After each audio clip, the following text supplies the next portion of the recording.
Hi, this lesson is called So You've Learned a Few Chords, Now What? A lot of new uke players, they might learn 3 chords, say C, F and G, in the first few weeks of playing.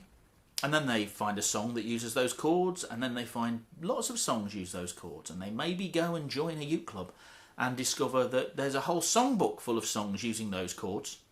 Maybe 1 or 2 extra chords that they can just pick up along the way to add to the ones they already know.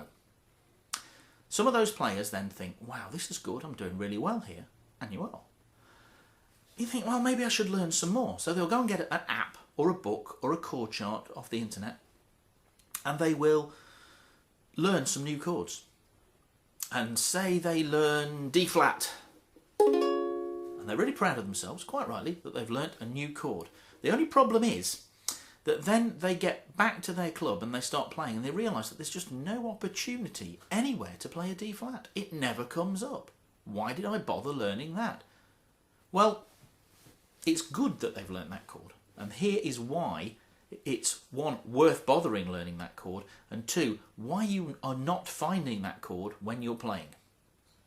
First of all, we're going to have a look at this little chart. This is called the circle of fifths. Don't get worried about that. A fifth is just a distance between one musical note in a scale and another. It's a distance of so many frets or whatever. In this case, it will be 7 frets. The distance between the C and the G is the same as the distance between the G and the D, and the same as the D and the A, etc. All the way round until we get back to the start. It's a nice little way of laying out the notes all equally spaced apart for people to use to work things out, to use them as a practice tool. There's loads of stuff you can do with it. Now you might already have noticed that right at the top here we have C, and on one side of it we have F, and on the other side of it we have G. Well, that's our big 3 chords. In the key of C, we'll find loads of songs that go C, F and G. Maybe they'll go C, F and G7. The number after doesn't really matter. You know, you can write that as a G7 or that as an F6, whatever. We're just really looking at the letter names of the chords at the moment. However, minor chords mix up with major chords in a different way. So what we've done here is we've done another copy of that circle. It's the same sequence, but we've rotated it round a little bit, and we've put minor next to all of them. And all that has done, it's lined up with the chords on the outside ring, the minor chords that like to go with them. So now we can sort of look at this like not a slice of cake, really a sort of slice of donut. If we take a little slice that's 3 across and all the way to the middle, so 2 down, that little slice of donut there has 6 chords in it, and you've probably already found those in songs. C, F and G, or G7, doesn't matter. Maybe C, A minor, F, G, maybe D minor,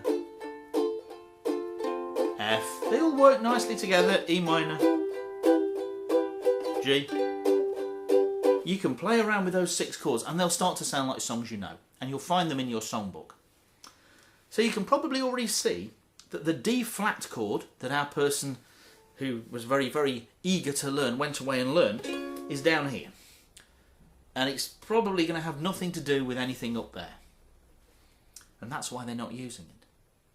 So how can we use it? Well, here's an important thing to remember.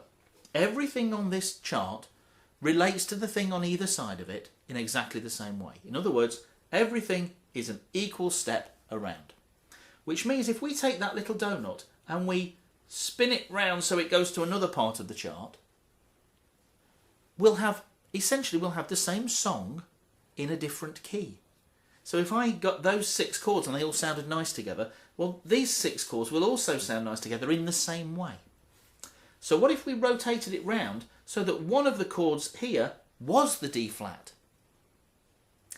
There are 3 places that D flat can be. It can be in the middle of this one that goes A flat, D flat, G flat, F minor, B flat minor, E flat minor. It can be that one. But it would also be in this one with the G flat in the middle and those 6 chords. And it would also be in this one with the A flat in the middle and those 6 chords. So you can see in those 3 keys, and remember the key is the one in the middle, the three keys of D flat, A flat and G flat all have a D flat in them. And you'd need that D flat a heck of a lot. It would be a good thing to have learned. Now, that overlapping is quite an interesting thing. We can use it. If we want to, we can move that little donut round just one step. And what will happen then is we'll now be playing in a new key. We'll be playing in the key of G, and we will have 6 chords just like before, but 4 of them are chords we already had in C. So I haven't got to learn a whole new load of stuff. But if I want to learn some new chords, B minor and D would be great, because then I've got these 6 chords to play in the key of C. I've also got these 6 chords, 4 of which are the same as the last ones I had, to play in the key of G. If I moved it round one more, I've still got the G and the E minor I had right back in the first key. I've now got the D and the B minor I learnt when I was playing in the key of G, and I would have to add F sharp minor and A, just 2 more, and I could play in the key of D. So I'd be adding information in little bits and giving myself a new key each time. So how does this help, and what can you do with this? Well, there are 2 important things to take away from this. Firstly, learn your chords in a musical way. Don't just get a chart and start at the top and try and memorise all the chords. It won't work, and if by some chance you did manage to memorise lots of them, you'll probably find that they hardly ever cropped up in the songs, or some of them might and the other half might not, and you've wasted all that time. So learn them in a musical way, learn them in the context of songs, not just as an item on a list to tick off. And secondly, if you then start playing in keys other than C, as well as not getting bored and not boring your audience, you'll find you need different groups of chords. And don't immediately change everything. Don't go, I'm going to change it to this key down here, because then you'll have to learn 6 new chords straight away. No. Find some of your songs that are in the key of C in your songbook and move them into the key of G. To transpose on here, just move everything, either everything anti-clockwise the same number of steps, or everything clockwise the same number of steps to end up in a new key. So I could move from the key of C to the key of F, and I would just move every chord name, would go round 1 step anti-clockwise, and I would be in the key of F, but I'd still have my A minor and C that I had before, and I'd still have my F and my D minor that I already know from the key of C. I'd have just 2 more chords to learn. And the same if I went clockwise, I could take it from the key of C to the key of G, like I said before, and have to learn a B minor and a D. The more you change key, the more interesting it sounds. Every time you change a song to a different key, you'll have to learn a little bit more, but what you learn will be useful. It will go with the chords you already know. And as you gradually move around your keys, you'll be learning a little bit more each time, and you'll be opening up more and more chords, more and more keys you can play in. What next? Say you've done that and you're happy with that. Where does it go? Well, start looking for songs that have those patterns in them and identifying them. Then start looking for songs that don't have those patterns in them. What's happening there? Try and find out what's happening. It might be very simple that it just breaks the rules. That does happen. It could be that what's going on is that the song was originally in this key, but then it moved to this key. And then maybe it moved back again, or moved to a different key. And you might go, oh, it's those bunch of chords. But then it's this bunch of chords, which is just the same thing in a higher or lower key. And finally, you might see ones that look like they really do break the rules, but actually are quite simple. Here's a great one, and everybody will have played this. C, E7, A7, D7, G7, C.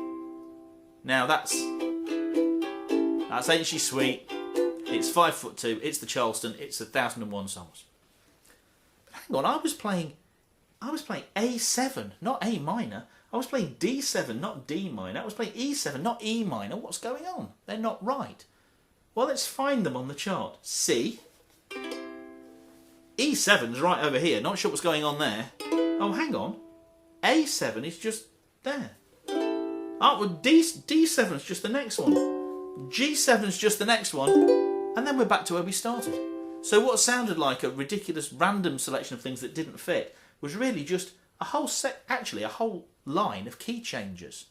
We were simply going up here and playing 2 chords from that key, that one, and then we're playing 2 chords from that key, that one and that one, and then we're playing 2 chords from that key, that one and that one, and then we're back into our original key again and we can go back there.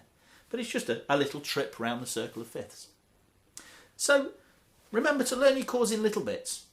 Change your key, that's where you'll find out what the new things to learn are. And finally, try and spot where people that have already written songs have used these techniques.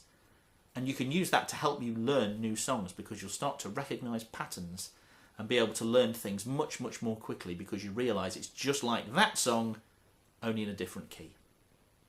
I hope this has helped you, and I'll see you again soon. Bye-bye.